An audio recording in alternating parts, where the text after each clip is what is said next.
Olá, galera da EJA Modular, fase 2. Professora Eva Vilma, né, mais uma vez aqui com vocês. E hoje com a nossa aulinha de História. E aí, já deram um likezinho no portal, já assistiram a aula de vocês, responderam a atividade. E aí, vão lá, respondam. Deu um likezinho lá no portal da educação, do Estudo de Casa e Tabaninha. Vejam a aula de vocês. Tem outras aulas de outras turmas da EJA também, e do Fundamental 2. Tem outros professores com um tema igual ou parecido com o de vocês também, com outras explicações. Vamos lá, vejam o material, está ótimo. Não parem de estudar. Reserve aquele tempinho de vocês, no horário que vocês iam para a escola. Façam ali 5 minutinhos. Mais, porque o vídeo, se for comparar, assista pelo menos o vídeo. Pelo menos vocês estão exercitando a mente, vendo o assunto, memorizando ali. Não deixe de fazer não as tarefas. E hoje eu tenho um aluzinho para uns alunos, né, que me retornaram com as atividades de 11 escolas. Eu vou falar agora da turma do Oséias. A galera tá massa, tá pesada lá da Oséias Cavalcante, da escola, né? Foi o Tiago Lima, Marcelina de Jesus, Marleide de Jesus, Maria Adelaine, Sávio Santos, Jocicleide, Adrielma Santos. E agora também teve do Joaquim Silveira, que é no povoado Ilha, Jane Kelly. Teve Luiz Felipe Araújo, do José Lima. Laudicea, do Joaquim Costa, da Escola Joaquim Costa. Também teve Gabriel Andrade da Jaime. Então, muitos alunos, né, resolveram a atividade e reenviaram para mim também. Outros reenviaram para os seus professores, mas não deixe de praticar. Eu gostei, continue assim. Mandem para cá, que sempre eu vou falar quem vai mandar as atividades, quem está fazendo, atuando mesmo. E agora, hoje a nossa aula é sobre transformações econômicas e sociais. É o nosso tema de hoje. Vou colocar aqui o material para compartilhar aqui com vocês para dar início à nossa aula. Certo, galera?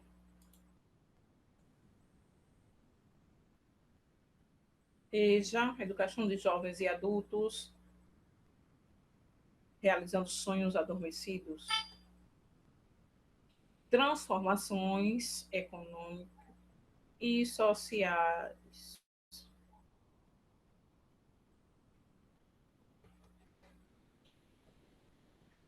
Antecedentes e situações econômicas.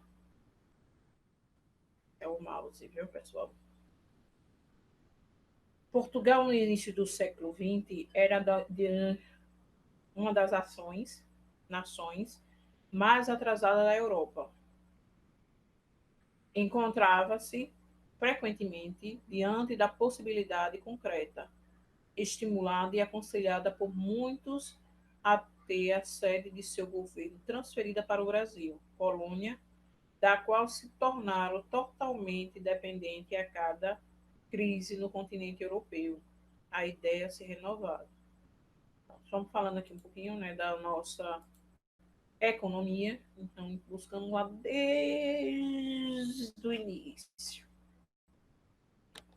A partir dos resultados da Revolução Francesa, mais particularmente em seu período napoleônico, a ideia de transferir a sede administrativa do reino para a colônia ganhou força. As mudanças econômicas. Nossos bairros foram criados para abrigar o aumento da população.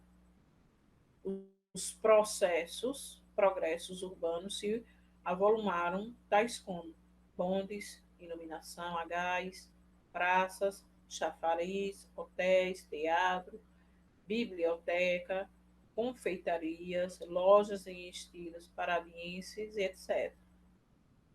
A mudança cultural que teve naquela época.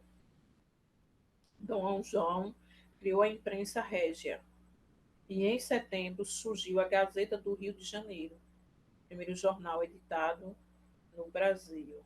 E aqui tem a capa, né, dele, como foi lançado do jornal, como era. Mudanças culturais ainda. Foram inaugurado o Observatório Astronômico, o Jardim Botânico e a Biblioteca Real, a atual Biblioteca Nacional. Criação do Arquivo Central, que reunia mapas e cartas geográficas do Brasil e do projetos de obras públicas. Aqui temos a imagem publicada no jornal, em 12 de novembro de 1910. Mostra o prédio da Biblioteca Nacional no dia de sua inauguração. Um pouquinho ainda da nossa cultura. A estrutura social e a desigualdade. As desigualdades sociais instalaram-se no Brasil com a chegada dos portugueses. Os povos indígenas foram vistos pelos europeus como seres exóticos e ainda hoje são alvos de preconceito. Seguiram-se os africanos escravizados, cujos descendentes sofrem discriminação pelo fato de serem negros. Até hoje ainda continua isso, né? As desigualdades sociais no Brasil. Na segunda metade do século XIX, em razão da eminente extinção do escravagismo, incentivou-se a imigração europeia, sobretudo para fornecer mão de obras às lavouras de café. Os imigrantes encontraram nas fazendas condições semi-sensíveis de trabalho. Em muitos casos, as pessoas não recebiam pagamentos em dinheiro, só recebiam casas, comida e outro pagamento em espécie. O processo de desenvolvimento do capitalismo no Brasil foi criado as desigualdades que expressam no desemprego, na pobreza e na fome. As desigualdades também se expressam entre homens e mulheres, e brancos e negros, por exemplo. Em contraposição à produção agrícola e industrial e o setor do comércio e serviço tem crescido, isso demonstra que a sociedade produz bem serviços e riquezas, mas que sua distribuição é desigual entre os brasileiros. A desigualdade social no Brasil, raça e classes. A relação entre a desigualdade e as questões raciais voltou a ser analisada nas décadas de 1950 e 1960. Procurou-se desmontar o mito da democracia racial brasileira, colocando o tema da raça no contexto das classes sociais. Autores como Florestan Fernandes, Otaviano Lanin e Fernando Henrique Cardoso procuraram demonstrar que os ex-escravos foram integrados à sociedade de forma precária, o que gerou uma desigualdade constitutiva da situação que seus descendentes vivem até hoje. Na década de 1970 e 80, foi privilegiada a análise das novas formas de participação, principalmente dos novos movimentos sociais e dos novos sindicalismos. Buscava-se entender como os trabalhadores e deserdados no Brasil organizavam-se para fazer valer seus direitos de cidadão. Aí tem, né, na foto dessa época já, aí abaixo aqui tem dizendo: Luiz Inácio Lula da Silva, então presidente do Sindicato dos Metalúrgicos no ABC, discursa para trabalhadores na greve de 1979 aqui. Olha aqui. Já é daquela época já. Índice de desigualdade. Na década de 90, o Organismo Nacional e a internacionais criaram um índice para mesurar a desigualdade e a pobreza. Para obter esse índice, dispomos, por exemplo, da Pesquisa Nacional por Amostra de Domicílio, PNDA, desenvolvida pelo IBGE, e do Índice de Desenvolvimento Humano, IDH, publicado pela ONU. Esses índices apontam as mais variadas formas de desigualdades, deixando de lado a questão das classes sociais e a exploração existente. O objetivo central é descrever a realidade em número para orientar políticas públicas e investimento. A questão racial étnica segue presente nas análises de índice demonstrativo e em nosso cotidiano. Ela se expressa por meio do preconceito e apresenta evidências empíricas.